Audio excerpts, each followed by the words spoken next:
continuing the thoughts on this Mavericks-Nuggets series, next up is Carmelo himself. As I already said, the Mavericks have nobody who can stop Melo. He's too athletic for them. That's really where this matchup is dicey.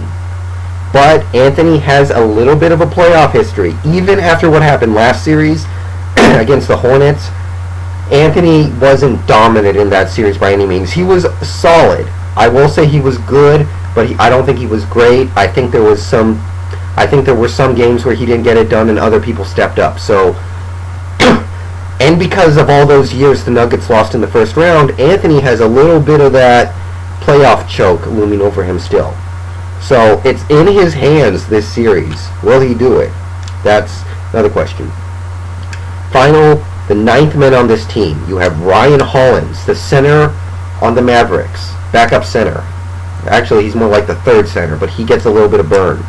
And Anthony Carter for the Nuggets. He's like the backup point guard. He's pretty much the ninth most effective player on the team, and he's the fourth guy off the bench. They play a little bit, though, so maybe one or two plays in this series will be swung by one of those guys. Hollins makes a big block or a putback dunk. Maybe Carter hits a three, I don't know. But these two teams have very, very good benches. I like both these benches a lot.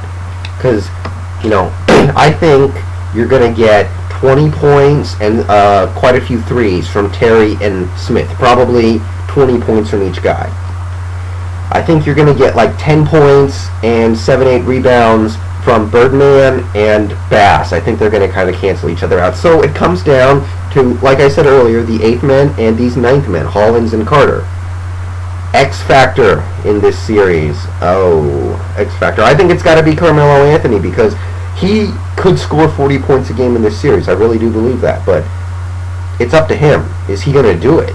Because he has some playoff choke labels to shed. I don't know if it's totally fair or not, but that's what it is.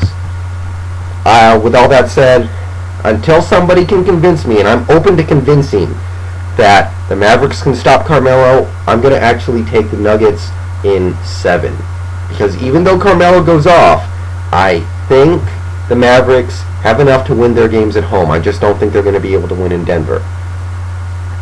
Because, I see Kidd playing well against Billups. I see Martin playing well against Dirk. So ultimately, the X factor of this series is Melo versus who? Alright, next up, the Magic are taking on the Celtics. Matchups here. Main one is Paul Pierce and Hedo Turkoglu. Hedo was pretty much useless round one. Hedo was obviously injured, wasn't hitting his shots, was turning it over, playing clumsy. He might be tired because it seems like every year he doesn't have much left for the postseason, and I'll give him that because he plays hard in the regular season. Pierce is exhausted. He had the toughest regular season of maybe anyone in the league. Nobody had to push himself harder than Paul Pierce. And he just killed himself in round one. We saw in the Game 7 that I just watched, Pierce played most of that game and only had 20 points. I mean, he didn't play bad by any means, but he wasn't... It's not the same guy who dropped 43 against the Cavaliers in Game 7 last year. He doesn't have it in him. So we have Hedo, who was useless last round, and Pierce, who is just so exhausted, I don't think he's going to be able to do much this series. So Hedo needs to get healthy and needs to play better in this series. Hedo, I don't know specifically what he needs to do. If he needs to drive to the basket, if he needs to hit his threes, if he needs to be a better point guard-like player, I don't know. He needs to play better. That's going to be huge. And then you have Dwight Howard versus Kendrick Perkins.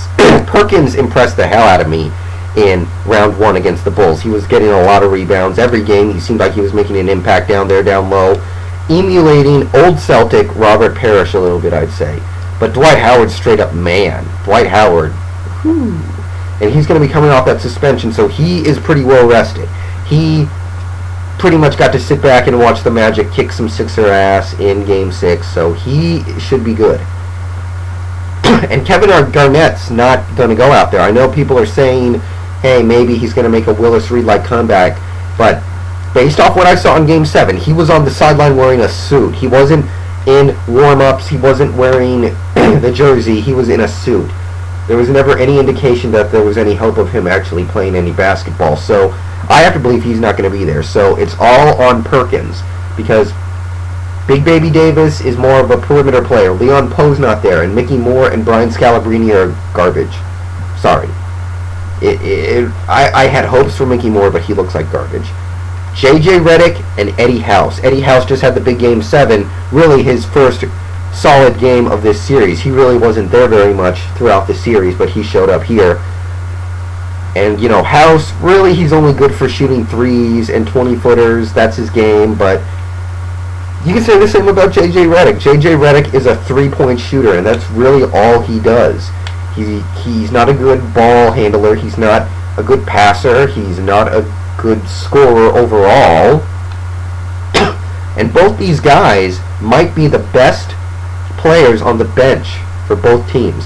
Redick might be the 6th man on the Magic, and House might be the 6th man on the Celtics. We'll see. I mean, I know Scalabrine seems to get more minutes, but I think Eddie House is better than Scalabrine. So these benches suck, and these two guys are going to be big on making one of these benches play better than the other. Because Michael Petras hits a shot every now and then. Anthony Johnson reaches back into the Wayback Machine, pulls out a basket here or there, but it's on these guys. Redick needs to hit his threes at a high rate. House needs to hit his threes at a high rate, and whoever does it better could swing the series. And then you have Ray Allen and Michael Petras, because Courtney Lee's not going to be playing at least the first 2 games of this series. He's got the sinus surgery thing looming, and Lee won't be playing for at least the first 2 games. So Ray Allen is matched up favorably against Michael Petras, and Ray needs to take Petras to the doghouse, because there's no doubt Ray Allen's a lot better than Michael Petras, but he's got to make that emphatically known. Thoughts on this series? It's kind of a weird thing with the power forwards. Glenn Davis had a nice first round. Rashard Lewis was a little inconsistent, but exploded in the clinching Game 6. So both of these guys like to take jumpers. They're not really big on getting down low and banging bodies down there. So what are we getting from them? I mean, Davis doesn't shoot threes. He shoots jumpers mainly, and sometimes he drives to the hoop. So they're both non-traditional power forwards. What are we going to get from them? I don't know. It'll be interesting. Alston.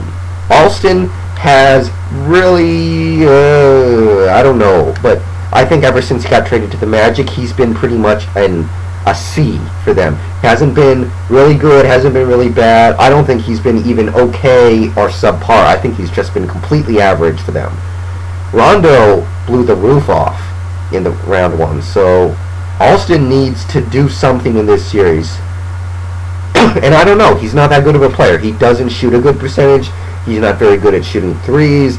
I don't think he's a great defender.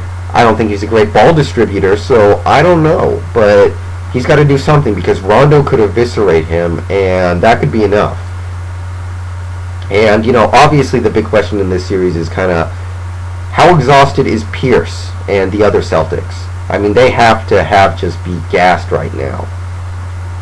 Especially Pierce, but all those guys just played a hell of a series against Chicago, and some of those guys have been playing hard all year.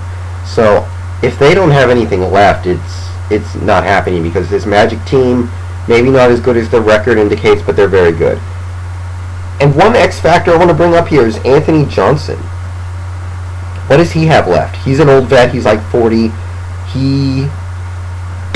Every now and then he has a decent game. Does he have any in him this series? Because these benches suck, and a little advantage like that could swing. My X factor for this series, I guess I'm just going to say Paul Pierce, because if he's exhausted and has nothing left, forget about it. But if he has something left, this is more interesting. All that being said, I'm going to take the Magic in 6. I just think the Celtics are just too exhausted right now. So for this Cavs matchup against whoever, I'm just going to present it from both sides. I think the Heat are going to win tomorrow, but first I'm going to talk about this series as if it's Cavaliers versus Hawks. Then I'll talk about it as if it's Cavaliers versus Heat. Whatever happens tomorrow, that'll what it will be. But I want to get this round 2 preview done before it actually starts.